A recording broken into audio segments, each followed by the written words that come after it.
Welcome back to Shape Your Life, where we believe your health is your wealth.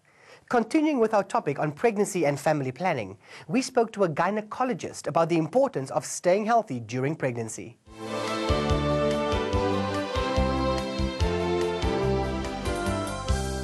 Doctor, thank you so much for joining us on Shape Your Life. Thank you very much. Now, as an expert who deals with pregnancy health, why is it so important for a lady to be conscious of her health during pregnancy? Very important, because thank you very much for that good question. It is not just about the mother, it's about the mother and the baby. And the baby, children are the future of our country, the future of the world. So whatever you give into the baby is what you will get out. So if you want a healthy pregnancy, healthy baby, it's very important that first you must go and check up early, before 13 weeks if you can help it, or actually preferably before 13 weeks, because there's a lot of tests that get done, the sonar that checks for Down syndrome and stuff like that, and to go for regular checkups, because there's quite a few medical conditions that a doctor can pick up, or a nurse at the clinic for that matter. It doesn't have to be at a gynecologist all the time, but a health professional who knows what they're doing about pregnancy. Now, what about, high blood pressure during pregnancy? A lot of women suffer from high blood pressure, and at points, it's known as preeclampsia, etc. And they don't understand, why am I suddenly getting this high blood pressure? What would be the cause, and what's your advice to treat that? Interesting enough, the cause of preeclampsia is pregnancy.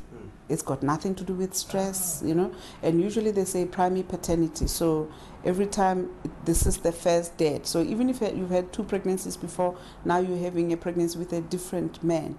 But also we know that if you've had blood pressure before, the risk of having it again is there. But most of the time, just by being pregnant, that puts a person at risk. So whether you cut down on salt or whatever, not really as relevant, okay? And then regular measurements, it will develop into preeclampsia. So there's a difference between just blood pressure and preeclampsia. Preeclampsia means the kidneys are starting to leak protein, and as they leak protein, now fluid leaks into the system. That's why the person's legs get swollen, the face get puffy.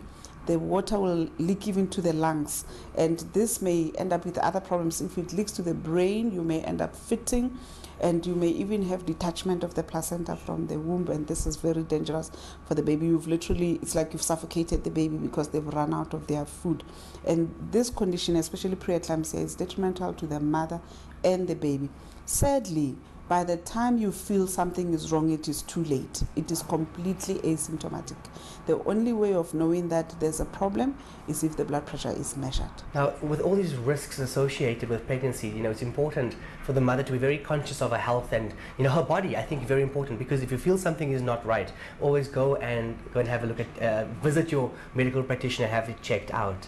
But what would your top 5 tips be, or top 3 tips rather, on a mom to really make sure that she has the healthiest pregnancy possible? Eat healthy. Very important to eat healthy. Obviously, avoid alcohol, avoid cigarette, avoid stress if there's such a thing. Okay.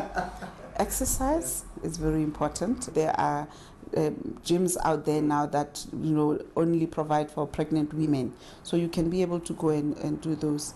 And otherwise, go for your regular checkups. Take your medication as instructed. Don't go and take what the neighbor was taking. Now, when it comes to giving birth, there's essentially 2 options, In the Kasi, they call it either the sunroof, where you can look at the cesarean section, or you look at the natural birth. Now, what are the pros and cons to each? And is there any recommendation you would have for the ladies, or is it a personal preference?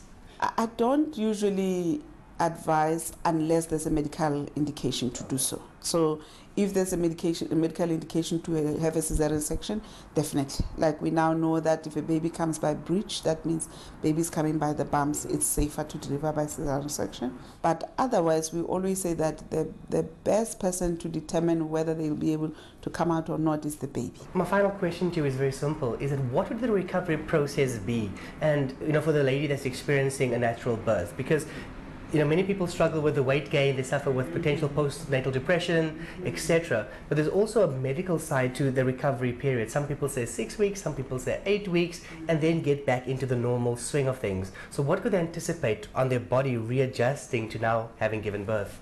Usually within 6 weeks, the body should be back to normal. Or back to functional level, yes. Because hormones like progesterone makes the joints to be soft and pliable, so that as the baby is growing, the body can accommodate that. But it will also have problems like now the back is too weak. So we always advise when you're breastfeeding, support your back. Always make sure that if you're sitting, there's always support, or otherwise lie down and things like that. That will not come back immediately.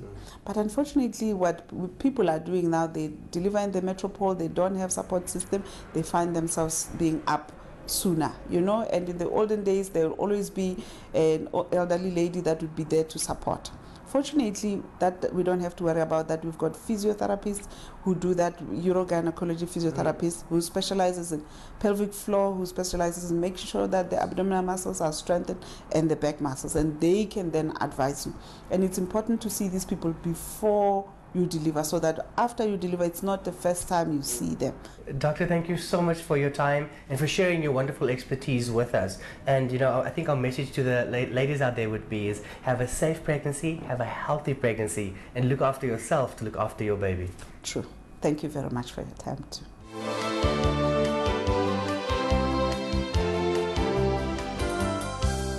There are certainly supplements that one can use to aid with reproduction, but are there food items that help when it comes to fertility? We spoke to our dietitian from Crazy for Food, Tony Henderson. Take a look.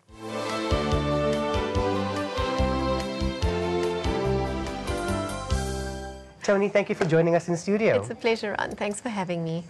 When people have fertility issues, the first point of call for them would be to go to their doctor, and they have this picture of all these hectic medical tests. But does healthy nutrition play a role for men and for women?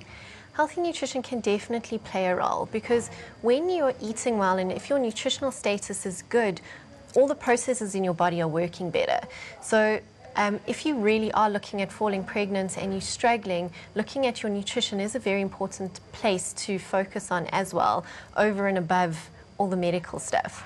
Now, when you look at the men and the women, are there different nutritional needs that they would have? Because surely with the hormone differences between the two, etc., there could possibly be. So there are some differences, slight differences, but ideally you just really want them to be healthy. So both men and women need to look at making sure that they're detoxing properly and getting rid of their oxidative stress and that. So eating plenty of fruit and vegetables, and on the vegetables focusing more on the cruciferous veg. So like your cabbage, your cauliflower, your broccoli, your Brussels sprouts, which just helps your liver to detox.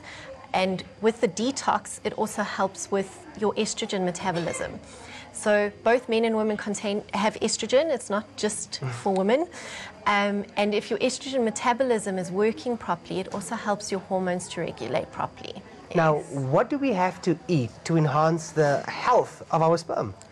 Okay, so the health of your sperm, so you need to be making sure you're getting good proteins, because that's what they're made from. And then the composition of your, what do you call it? The semen is, the main composition is zinc and vitamin C as well as fructose. So you need to make sure you are eating foods high in zinc. So proteins, majority, you can take a zinc supplement if you want. And also make sure you're getting vitamin C in your diet. So citrus fruit, peppers, strawberries, guavas, even chilies are very high in vitamin C. So you need to make sure you're getting those in your diet as well. What about obesity? Does having a big truncal area really impact one's fertility for men and for women? So it definitely can, because when you are obese, and especially if you have abdominal obesity, it affects your hormones like insulin.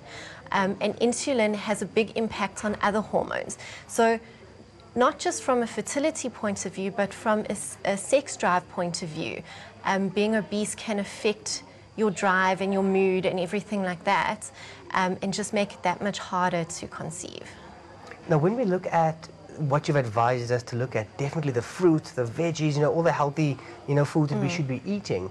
But what about those that decide to liquidize it or go for a shake or go find a supplement instead and say, I don't have time to eat fresh fruits and veggies, but I'd rather juicify it and have that? Okay. So if you're liquefying it or like making juices, it's better to do a smoothie where you got all the fiber still, rather than juicing stuff completely, is far better. If you're looking at shakes and powders and things like that, it's not always advised, because unfortunately they're not regulated in the country and you don't know what's going to be in there.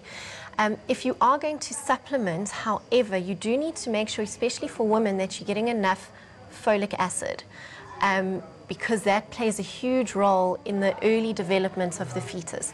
So in your smoothies, or even you can do soups if you want to, make sure you're getting a lot of green vegetables, because that's a very good source of folic acid. And you can supplement with folic acid. It is usually recommended, because we need folic acid within the first 6 weeks of pregnancy, and you don't always know you're pregnant by that stage. Tony, what are your final few tips for those people that are struggling to conceive and dealing with the stress of also, not being able to conceive? So there's a physiological and a psychological concern with them. What would you advise them? I would advise them to just be patient. It's not that easy to fall pregnant. Somebody said to me the other day, when you're trying to fall pregnant, there's no romance in it. And you've just got to focus on keeping yourself healthy and happy, and hopefully the pregnancy will come. Thank you so much for your time and for sharing those experts' insights with us. It's a pleasure. Thanks for having me, Ron.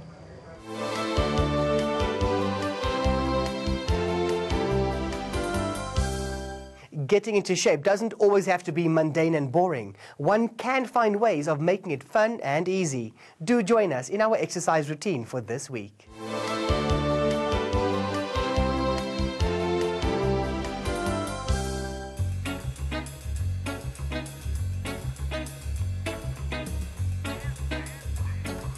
With this workout today, I have a piece of equipment with me. This is called an exercise band or a TheraBand.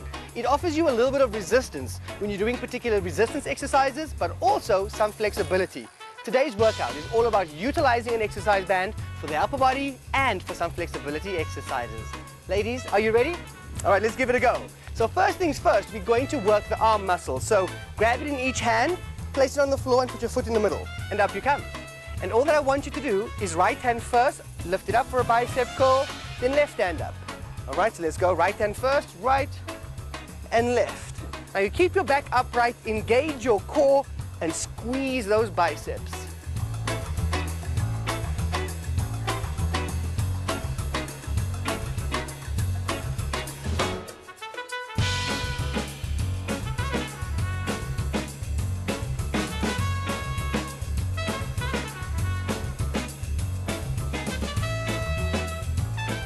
All right, good. The front part of the arms are warm, and for the guys, they love that. They always want the big biceps with the big guns. But for the ladies, we have to focus on the triceps, because a lot of fat gets deposited in that area. So for the triceps, what I want you to do is place one end on the floor, stand on that. Make sure you got a firm grip on it. Arm goes behind you, tummy comes in tight, and you straighten your elbow up and drop it down. Straighten up and drop the hand down. You're doing 15 repetitions on each side, focusing on the tricep muscle.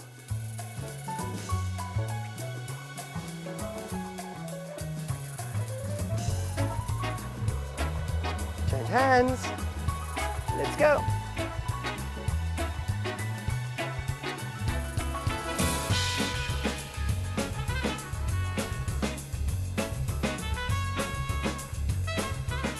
All right, on to the next one. Keep your foot there, grab it in the one hand, and we're going to be doing shoulder raises, okay? So from that position, back upright, raise it up to the side and drop it down, focusing on the shoulder, the deltoid area.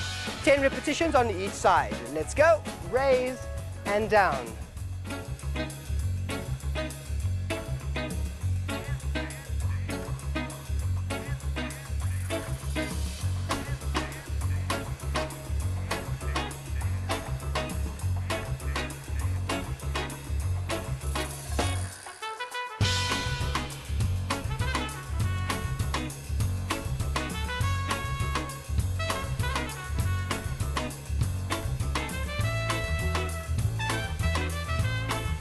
Change hands, change legs.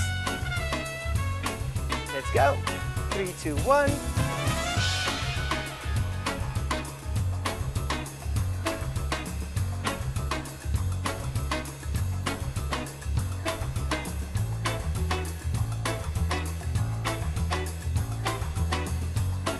Good, relax it down. Now, we promised you some flexibility as well. Now, the way you stretch with the resistance band is very easy, it's very simple. You can stretch the upper body, but you can also stretch the lower body. We're going to start off by stretching the hamstrings. So what I want you to do is take your right foot forward, loop it over your sole of your foot, back upright, keep it taut, lean forward and slowly raise your toes off the floor and pull back and hold it there.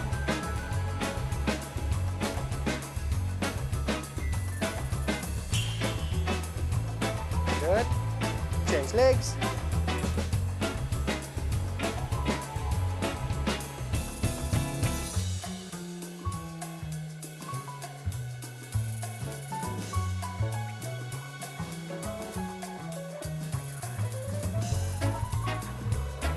Good, relax it down. And the final stretch, of course, for the upper body.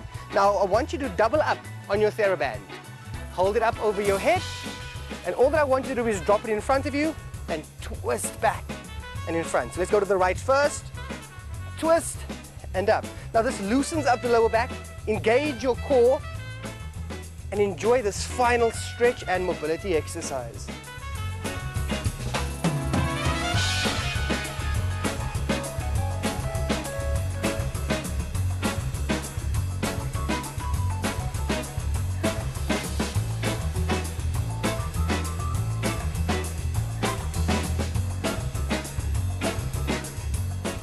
Good, relax it down. Now that's how simple it is to do a workout with an exercise band. There are hundreds of exercises you could do with it. It's up to you to get going whether you have it or not and keep your body in check. Remember, your first wealth is your health. And by exercising and eating healthy, you're investing into something you could never get back, and that is good health.